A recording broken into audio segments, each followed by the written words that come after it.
Bonjour à tous et bienvenue sur videobourse.fr pour une analyse moyen terme, enfin long, moyen et court terme de la paire euro-dollar. Alors un point sur le compte moyen terme qui est actuellement à 867 euros d'équité. On a deux positions ouvertes, une position à la vente sur l'euro-dollar, une position à l'achat sur l'euro-franc suisse. Sur l'euro-franc suisse, on prend 7,13 € de profit en termes de, voilà, de variation et 17,14 € de swap positif avec une position ouverte depuis le 30 janvier. Sur l'euro-dollar, on avait ouvert la position le 29 février dernier à la vente à 1.3357 avec un stop à 1.3489 au-dessus des précédents plus hauts. On est actuellement gagnant de 128 euros et donc en termes de pips, entrée à 1.3357, on prend 130 pips environ. Et donc on est à moins 13 euros de swap négatif par contre. Donc c'est dans ce contexte qu'on va analyser les marchés. Alors on commence par le point fondamental. Alors fondamentalement, le contexte est un peu toujours le même. En Europe c'est délicat mais ça stabilise en ce moment, il n'y a pas de dossier brûlant, mais toujours un contexte de fond qui est tendu avec des problèmes de dette de plusieurs pays, on pense Portugal, Espagne, essentiellement, l'Italie ça va un peu mieux. On a la Chine qui ralentit au niveau de la croissance et qui baisse ses prévisions. On a des marchés actions qui sont plutôt en baisse ces dernières séances après une belle hausse. D'ailleurs, si on jette un coup d'œil au marché actions, et notamment le DAX qu'on a ici, on va se mettre en journalier, on a quand même une baisse, mais on reste sur une dynamique de fond haussière. Idem sur le CAC 40, on a des tensions par rapport au pétrole avec une hausse des prix des carburants. Voilà le CAC qu'on a ici. Le pétrole, donc si on se met en journalier, on a bien progressé, on stagne désormais. On va dire on a une période d'accalmie sur une période de fond tendu. Voilà comment je tirerais les traits fondamentaux. Techniquement, ça se ressent. On a une hésitation. On est d'ailleurs sur les mêmes seuils depuis un bon moment maintenant, puisque je dirais que depuis fin janvier, on est toujours dans la même zone. Hein, une zone que je pourrais définir entre 1.30 et 1.33. On est monté jusqu'à 1.35. Donc voilà, essentiellement la zone dans laquelle on évolue.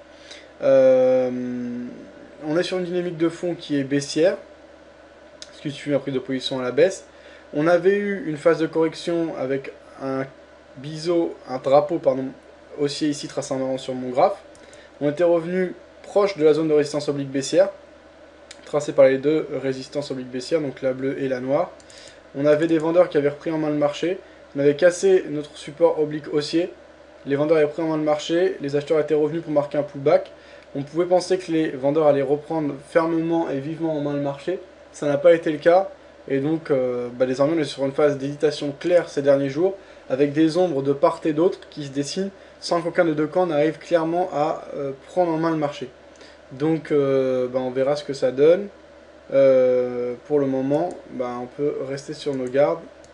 Il n'y a pas grand chose de plus à signaler. Alors si je n'étais pas en position, je privilégierais les prises de position à la vente. Alors, 2 petites secondes.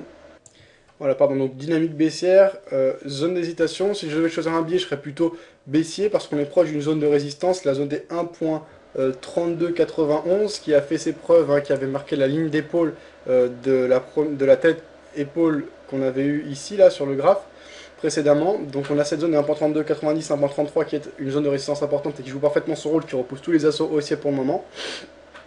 On est au contact de la moyenne mobile 20, ce qui veut dire qu'on est vraiment sur une phase d'hésitation, avec une moyenne mobile 20 qui est hésitante, plutôt baissière, mais rien de franc. Hein.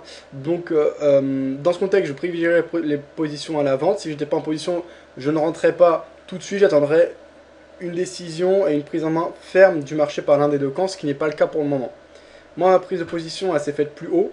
Je suis déjà en position avec un stop cohérent, donc j'ai aucune raison de ne pas laisser courir. Je suis dans le sens de la tendance de fond, donc c'est toujours plus simple de marcher dans le sens de la foule que contre la foule.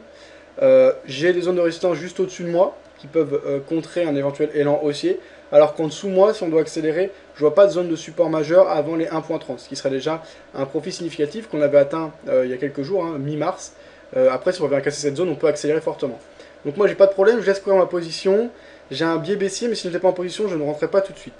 Certainement pas de prise de position à l'achat tant qu'on est sous les zones de résistance. Ça, c'est comme ce que j'avais indiqué lors de ma précédente analyse. Donc en H1, on a un biais sur les derniers jours qui est hésitant, hein, très clairement.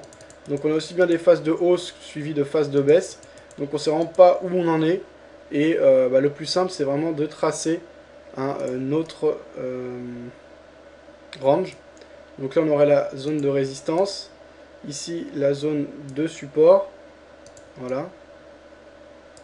Donc ça c'est le range dans lequel on évolue depuis mi-janvier, fin janvier, c'est ce dont je parlais tout à l'heure. On allé chercher des plus hauts, un peu plus hauts que les précédents. On avait buté 2 fois sur cette zone. Pardon, on a déjà tracé en vert. Et à 1.3485, mais essentiellement, voilà, on est toujours dans ce range hein, entre 1.33 et 1.30, si on voudrait clarifier et donner des chiffres ronds. Pour le moment, on est plutôt dans la partie haute de ce range. Donc ça sera des arguments plutôt baissiers pour du court terme, puisque tant qu'on est dans le range, il faut mieux vendre les résistances et acheter les supports. Si on casse la résistance, ce sera une autre paire de manches.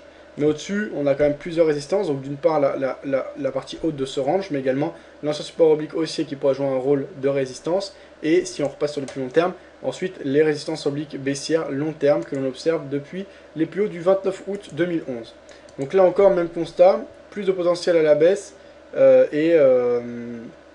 plusieurs zones de résistance importantes à la hausse. Ce qui ne veut pas dire qu'on ne va pas monter, mais techniquement, on a plus d'obstacles. Après, si fondamentalement et psychologiquement on doit monter, on montera sans problème.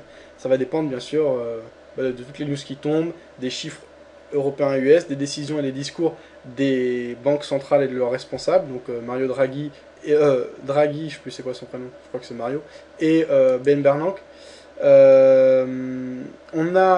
J'ai pris les plus hauts et plus bas du dernier mouvement de baisse qu'on observait du 29 février jusqu'au 15 mars. On a tracé 61 points et pourcents. On sait que si on trace plus de 61 points qui correspond précisément à la zone de résistance, on est censé rallier entièrement le mouvement baissier précédent, donc un retour vers les 1.3485. On verra ce qu'il en est. En tout cas, pour le moment, on est toujours dans le range, sous les 61.8. Donc là encore, j'ai plutôt des arguments baissiers. Donc plutôt, je privilégierais les prises de position à la vente. Là encore, j'attendrai un signal plus franc. Comme tout à l'heure en journée, je disais que j'avais un biais baissier, mais que j'attendais un signal. Ici, ce serait la cassure du support oblique haussier que je tracé en bleu ici, qui conduit le mouvement de correction, donc le pullback depuis les plus bas du 15. Voilà. Donc les plus sûrs dans leur prise de position à la vente, enfin les plus les plus casse-cou et les plus persuadés d'une éventuelle baisse peuvent prendre position dès maintenant pour entrer à des cours intéressants dans le sens de la dynamique de fond sur une phase de repli et sur une phase de pullback. Les plus prudents et les plus sceptiques pourront attendre la cassure de cette zone de support oblique. On va passer sur du M15 maintenant. Ouais, donc pour finir en M15, on a une dynamique d'hésitation, on avait une dynamique haussière, on l'a cassée, pas d'accélération franche, donc toujours des retracements, de l'hésitation, c'est le propre d'une phase de range. Donc voilà, rien à signaler, des grosses phases de baisse, suivies de grosses phases de hausse, on manque de repères, on ne sait pas vraiment dans quel sens évoluer. Tant qu'on est dans ce range, trader les zones de résistance et de support, c'est ce qui me semble être le plus cohérent. Ceux qui n'aiment pas trader en range, comme moi j'avoue que je suis pas très à l'aise, on peut placer des ordres en attente au-dessus des zones de résistance et de support. Donc là en l'occurrence en H1, ce serait par exemple sur cassure des 1.3321, donc par exemple un buy stop à 1.3324 et un sell stop à 1.2973 ou 70 en dessous des précédents plus bas, et donc de la partie basse de la zone de support évoqué. Donc voilà les différents scénarios à jouer. Donc pour conclure et pour résumer en quelques mots, contexte fondamental, je dirais moyen, donc pour dire neutre mauvais, donc pas mauvais mauvais mais moyen mauvais. On a quelques accalmies, toujours des zones de tension derrière et possibilité d'avoir des choses qui tombent ou des surprises, etc. et plutôt de manière négative que positive selon moi. Donc moyen mauvais j'appellerais ça. Donc ça tirerait plutôt à la baisse l'euro-dollar, l'euro étant actif à risque et le dollar jouant le rôle de valeur refuge dans le cadre de ce couple. Ce qui n'est pas le cas, enfin c'est toutes les devises, mais dans le cas de l'euro-dollar, le dollar joue encore un rôle de valeur refuge et l'euro un rôle d'actif à risque. Donc techniquement j'ai un biais baissier, on n'a pas de signal clair, j'ai une position à la vente donc je laisse courir puisque j'ai un biais baissier, donc c'est cohérent. Si j'ai peut-être en position, ce serait un signal plus clair, comme une angle bande baissière ou un marteau inversé. Là on pourrait entrer en forme 1, il faudrait attendre la confirmation sur la bougie en journalier de ce soir, pour prendre une position à la vente. Et parier dans un premier temps sur le ralliement de la zone de support horizontale à 1.30.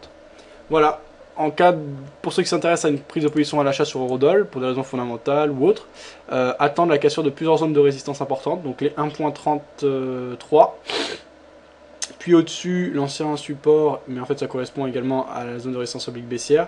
Donc on peut parler d'une zone qui monterait jusqu'à 1.35.